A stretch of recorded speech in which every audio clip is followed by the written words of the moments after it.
Now we're going to apply the law of conservation of energy to solve for some unknowns. This learning target says I can use calculations to represent the energy conversions or the law of conservation of energy in a system. So before we even get to solving problems, we want to understand what the law of conservation of energy tells us. It tells us that the total amount of energy in the universe is constant and does not change over time. In other words, energy can be transferred from one form to another. In fact, it has to be transferred from one form to another in order for energy to be conserved. Okay? Another way to think about it is that energy cannot be created or destroyed. Again, it has to transfer from one form to another or transform. Energy can transform. So one skill that you really need to have in this learning target is reading a problem and figuring out what types of energy exist in the beginning and at the end. How is that energy transforming? Because energy is conserved. So the general equation for this, I can't really write anything specific because it really depends on the problem. The general equation or concept that you want to think about is energy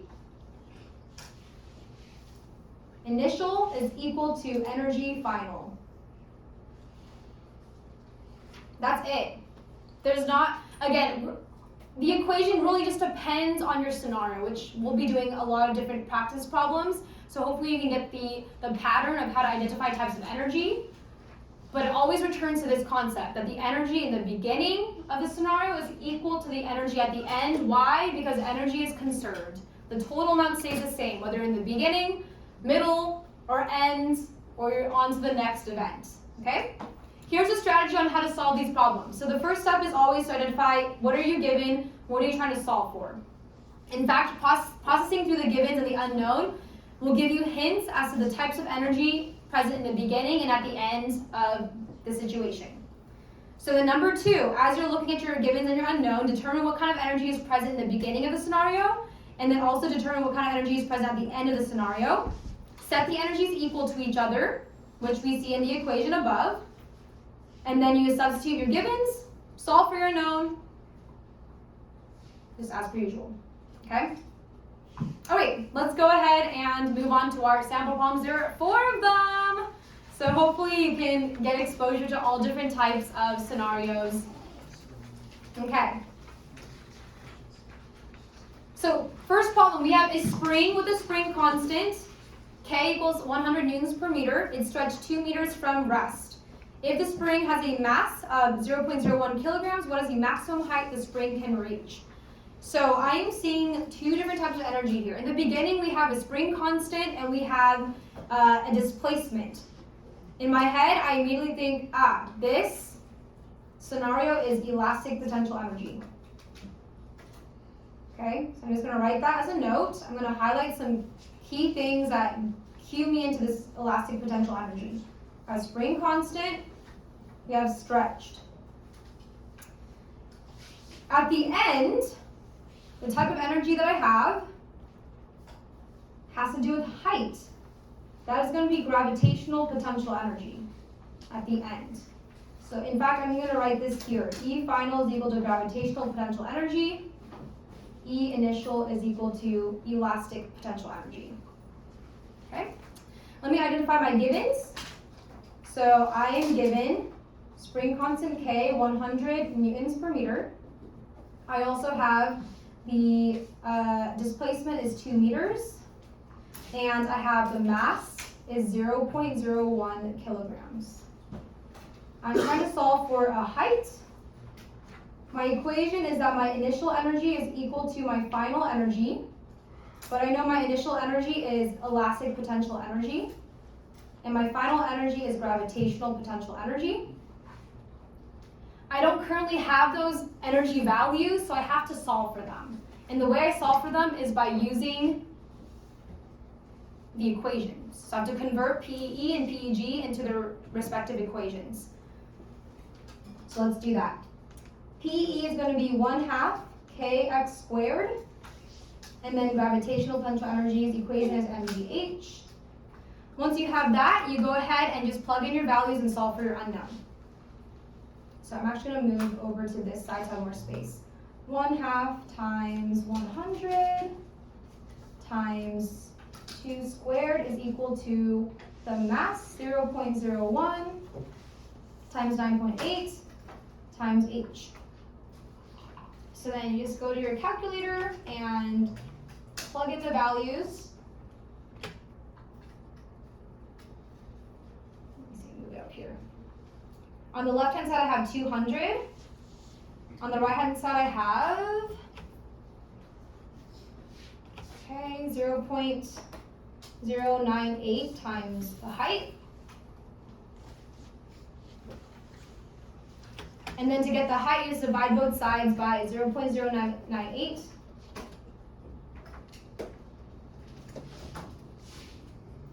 And the height is going to be, wow, it jumped really high. 2,040.82 meters. That's actually crazy. So that is how high the string is going to jump.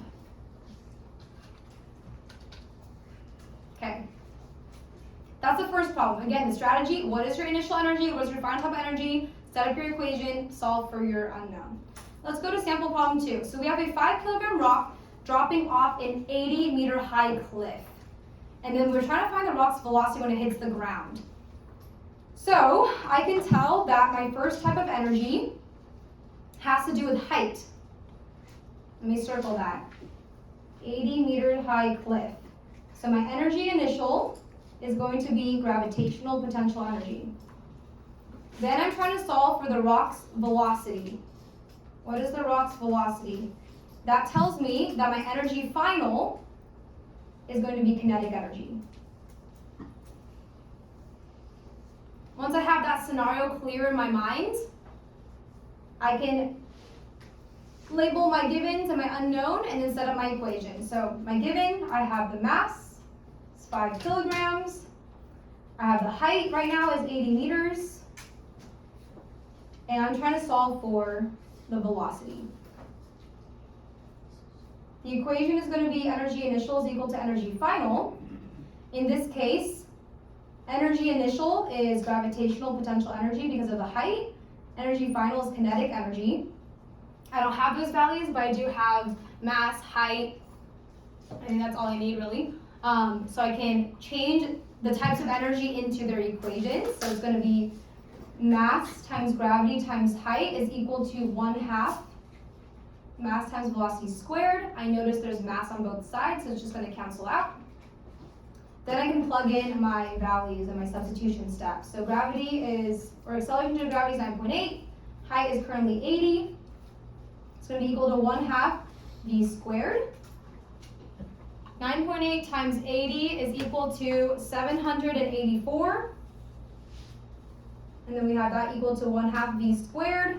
Multiply both sides by 2 to isolate v squared. So now I have 1568 is equal to v squared. And then now I can take the square root of both sides to finally get the velocity. If I do that, the velocity is equal to 39.60 meters per second. But here's the thing. Velocity is a vector value, which means it has both magnitude and direction. Because this rock is falling, the velocity has to be negative. I'll write a little note here. Rock is falling. That's sample problem 2. Let's move on to the next one. So we have Katniss pulling back an arrow. We have a mass, and we also have how much she pulls it back. 0.5 meters. The string of her bow has a spring constant K of 2,000 newtons per meter, and we're trying to figure out how fast the arrow will be going. Okay, so what I see here is I have an elastic potential energy to begin with because we're deforming the bow. We're pulling back on the bow. Okay, so it pulls back this much, and we have a spring constant as well. And then what we're solving for in the end is the speed. How fast will the arrow be going? That is going to be a velocity. What this means is my energy initial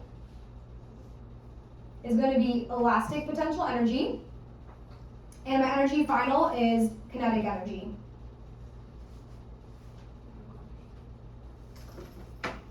Let's organize our givens. So I have mass is equal to 0.05 kilograms. I also have the displacement is going to be 0.5 meters. Spring constant is going to be 2,000 newtons per meter. And I think that's it. Okay. My unknown is going to be the velocity. My equation is using the energy conservation understanding that I have, which is that energy initial is equal to energy final. Energy initial is elastic potential energy because she's pulling back on her bow. Energy final is kinetic energy because we're trying to figure out how fast the bow will be going. From there, you convert the types of energy into their equations because of the givens that I have.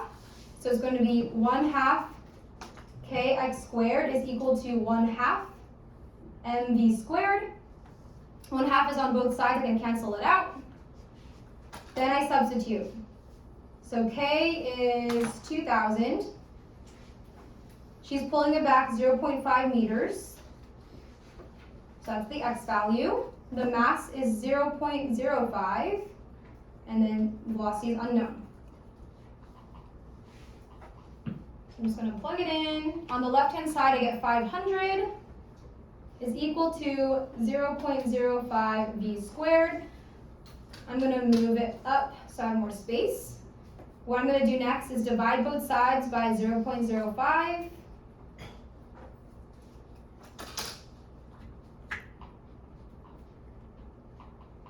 So then I have 10,000 is equal to v squared.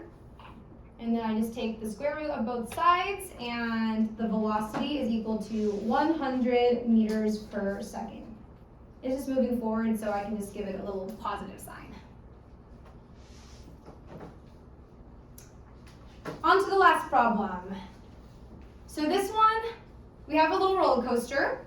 At point A, it gives us the mass of the roller coaster, and we also see it has a velocity of 8 meters per second. I think for all these problems, we've been assuming no friction, because energy is conserved the whole time. So if there's no friction, what will be the car's velocity at point D? Since the information is kind of split, I'm going to be highlighting two areas. So first thing is in the written part, I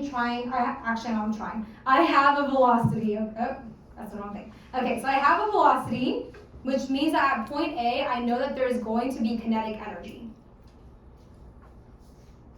But if I look at the diagram, I also see that at point A, there's a height. Which means that at point A, I have kinetic energy and gravitational potential energy as well, as my energy initial. Two types of energy for energy initial. Kinetic energy because of the velocity, 8 meters per second. Gravitational potential energy because of the height. At the end, at point D, I'm trying to find the velocity. Okay, so for my energy final, I want to solve for a velocity which is associated with kinetic energy. However, at point D, I also notice there's still a little bit of a height over here, 30 meters. So I don't only have kinetic energy, I also have gravitational potential energy. That's why it's so important when you are solving these problems to think through the scenario and figure out what kind of energy do I have in the beginning and at the end. Okay. So I'm going to leave my givens on the left side so there's so much space. So let's see. Mass is going to be 300. It's just a roller coaster. Velocity at A is equal to 8 meters per second. Height at A is equal to 50 meters. Velocity at D is my unknown. And height at D is equal to 30 meters. All right. So for my equation, I'm going to say energy initial is equal to energy final. But I know that my energy initial is composed of two different types of energy. There is kinetic energy, and there's gravitational potential energy. I can even specify with subscripts that this is point A. The total energy at that point is going to be equal to the total energy at point D because of conservation of energy. And at point D, I have kinetic energy as well. That's going to help us solve for the velocity. But I also have a height, so I have gravitational potential energy. Now I've identified the types of energy present at point A and at point D. I'm going to convert it into the equations so I can plug in my values and solve for my unknown. So I have 1/2 mass times velocity at A squared plus mass times acceleration due to gravity times height at A. All that together gives me my initial energy total, or energy at A. And then I have 1/2 mass times velocity at D squared plus mass times acceleration due to gravity times height at D to get my total energy at point D. The energies are equal, again, due to the law of conservation of energy. From there, you just plug in your values and solve for the unknown. One thing that I do notice is that the mass shows up in every expression, so I can cancel it out. You can only do that if one thing shows up in every single expression. Even if it's missing in one of them, you cannot cancel it out. Just make sure that that's clear in your mind.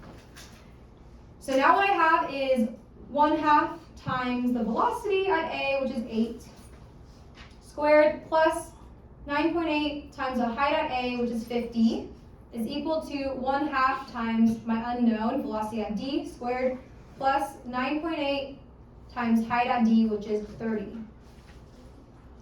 From there, you do the math with your calculator.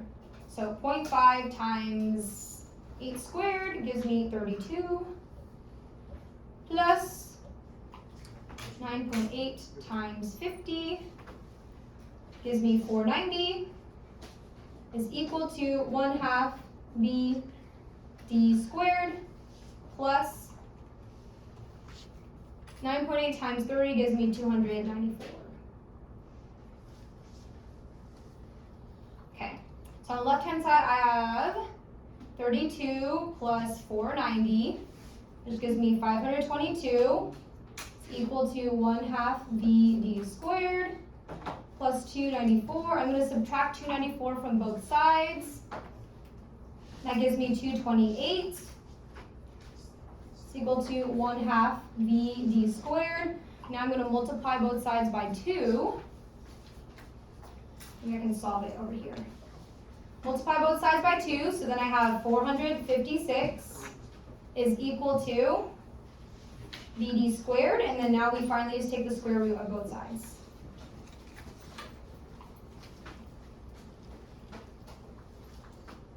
And the answer is 21.35 meters per second. Uh-oh.